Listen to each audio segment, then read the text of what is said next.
On va dire un petit chidouche toujours sympathique sur Hanouka. J'ai dit dans mes cours déjà il y a quelques années, mais on va le redire de façon plus actuelle. Il n'y a pas de traité du Talmud sur Hanouka. Mais dans le traité Shabbat, dans le deuxième chapitre qui parle seulement de l'allumage des bougies de Shabbat, alors il y a 4 ou 5 pages sur Hanouka. Donc là-bas on parle des lois de Hanouka, tout à coup on flanque une information qui a priori rien à voir avec Hanouka. Et ça a à voir avec le parachat de cette semaine, parachat de Vayeshev. Toujours le Shabbat de Hanouka, c'est parachat de Vayeshev. C'est écrit là-bas que Yosef a été jeté dans le trou, et dans le trou, il n'y a pas d'eau. Non, le trou est vide, il n'y a pas d'eau. Alors on va poser la question, si tu me dis qu'il est vide, c'est clair qu'il n'y a pas d'eau. Pourquoi tu me dis il est vide, il n'y a pas d'eau? Pour en dire de l'eau, il n'y a pas, mais il y a autre chose, il y a des serpents et des scorpions. Après, on continue encore sur les lois de Hanouka. Qu'est-ce que c'est à faire là-dedans? A priori, il n'y a aucun rapport. Alors, le rapport, d'après le sens simple, c'est que le même rabbin qui a dit les lois auparavant, il a dit ça aussi. Alors, des fois, ça arrive dans la Gemara, quand un rabbin a dit quelque chose, on va mettre déjà plusieurs de ses citations. Mais c'est certain qu'il y a des choses beaucoup plus profondes. Et en fait, c'est assez simple à comprendre. Qu'est-ce que c'est que Hanouka? Hanouka, c'est le mot chinour, ça signifie éducation. C'est-à-dire que Dieu a mis en place, comme un maître qui éduque ses enfants, d'accord, il a donné au peuple juif les outils qui permettraient au peuple juif de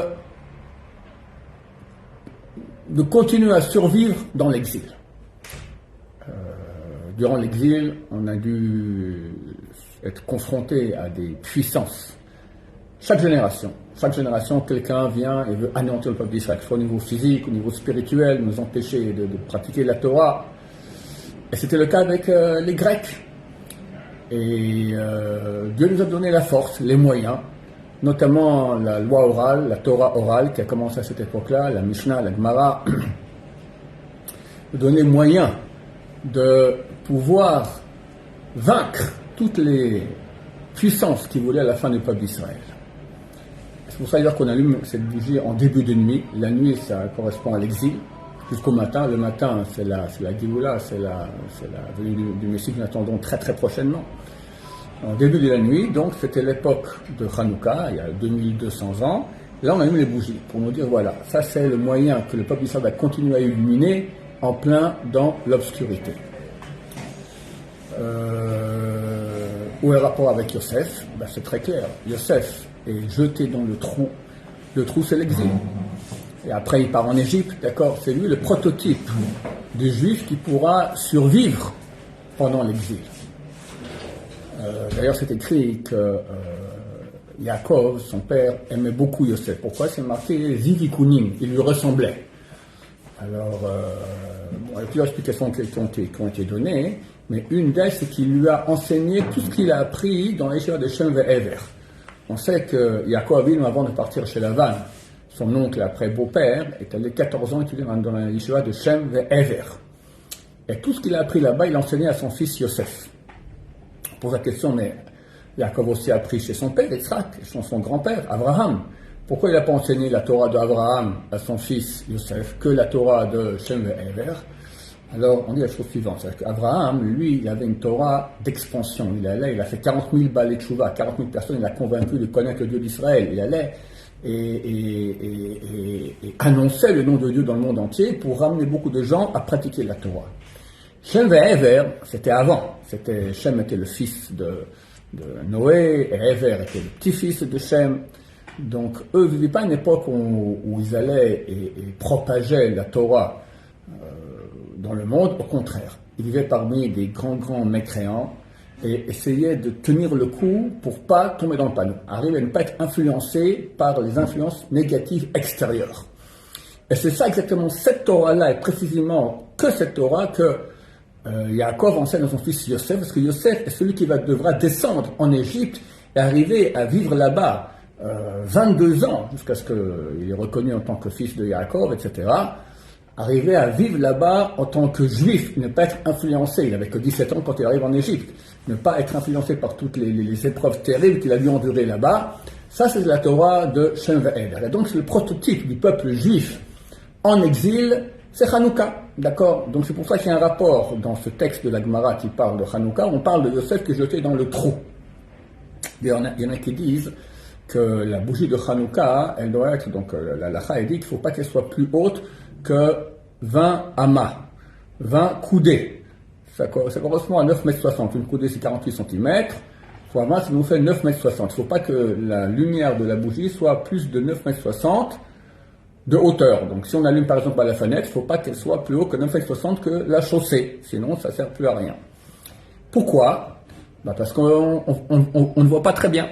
Plus que 9,60 m, on ne voit pas très bien.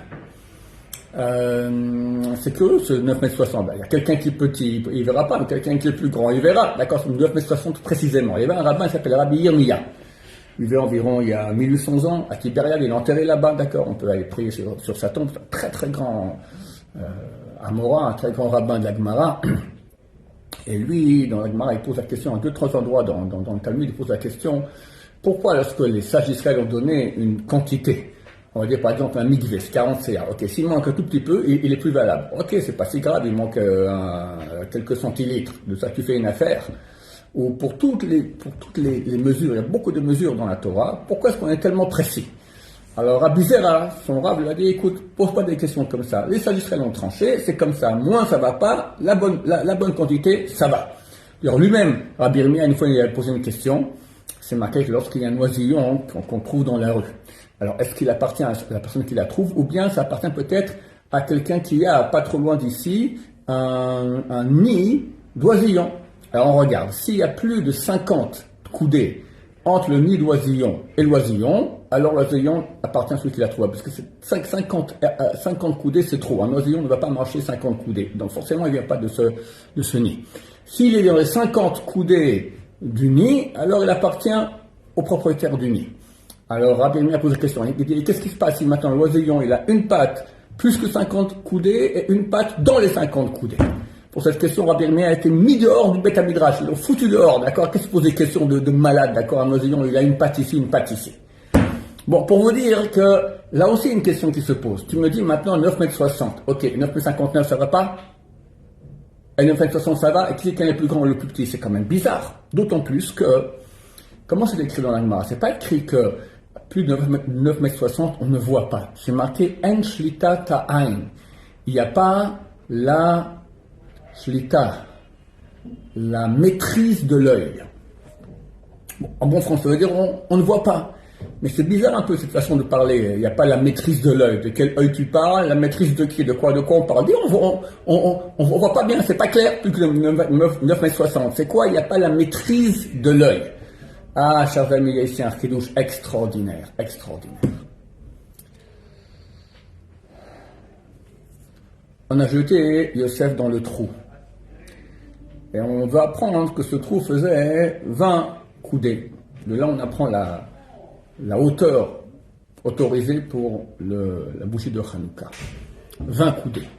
Le grand-père de Rav Frida s'appelle le Chesed Lavram. Lui, il dit, comment on a expliqué que le trou, en fait, ressemble à l'exil.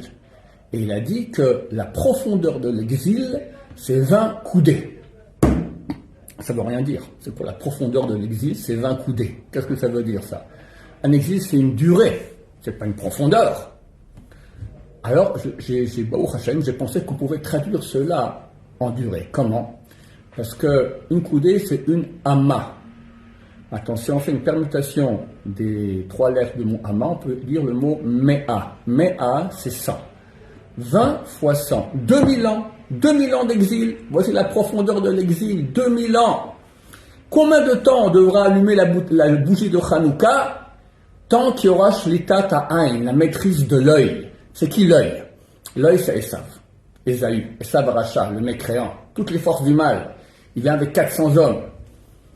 D'ailleurs, on savait qu'il y avait un œil mauvais. Ain Ra, le mauvais œil, valeur numérique 400. Il y a 400 hommes, je vous rappelle mon cours Germania, 400 correspond à la croix gammée. On voit, c'est la lettre Taf, d'accord, plusieurs fois. Lorsqu'il rencontre Yaakov, alors c'est marqué, il a levé ses yeux et il a vu les femmes. Bon, bah voilà, c'est un français moyen, qu'est-ce qu'il regarde? Il regarde les femmes, regarde Yaakov, regarde les enfants, regarde les femmes, d'accord, les yeux de Esav. En plus, c'était surnommé Edom. Pourquoi Edom? Rouge, parce que justement, lui, c'est tout dans le look, on l'appelle au nom de la couleur. Le look, ça veut dire les plaisirs des yeux, la pornographie, la mode, d'accord, tout ce qu'il a avec le monde occidental, c'est ça, ils savent. Maintenant, c'est combien le temps de sa maîtrise? 2000 ans. Pas forcément, parce que quand on rentre un peu déjà dans la dernière tranche, c'est fini. Chers amis, ça fait 4 ans que nous sommes rentrés dans les dernières 50 ans des 2000 ans. On pense que c'est très bientôt la fin de l'Ezrat Hashem. Alors, cette mitzvah d'allumer les bougies de Hanouka, qui est par rapport à l'exil, comment illuminer dans l'obscurité. Idem pour la souka. La souka ne peut pas faire plus de 20 amas, de 9,60 m. Pourquoi? Parce que la souka aussi, c'est le symbole de l'exil. C'est pas une maison fixe, c'est une maison... on sort en exil dans la souka. Encore un troisième domaine dans lequel on voit cette notion de 20 amas, c'est lorsqu'on a une rue sans issue. Est-ce qu'on peut porter dedans? Alors il faut mettre une kora, il faut mettre une poutre en haut. Il ne faut pas que cette poutre soit plus haut que 20 amas. C'est aussi cette voie sans issue, c'est en fait le corridor qui amène au salon. Le corridor, c'est l'exil qui amène au salon l'époque messianique. Donc ces trois notions qu'on voit dans les sages d'Israël, toutes parlent de 20 amas, de 20 coudées qui correspondent en fait aux 2000 ans de l'exil. Parce que ces trois notions-là, on va en voir avec l'exil et on doit pratiquer ces mitzvot-là tant qu'il y a shlitat ha'ain, qu'il y a la maîtrise de l'œil. Très bientôt, cette maîtrise de l'œil est en train de disparaître et on va rentrer dans le salon. Lorsque Hashem Mashiach viendra, on sortira de l'exil. Amen, amen.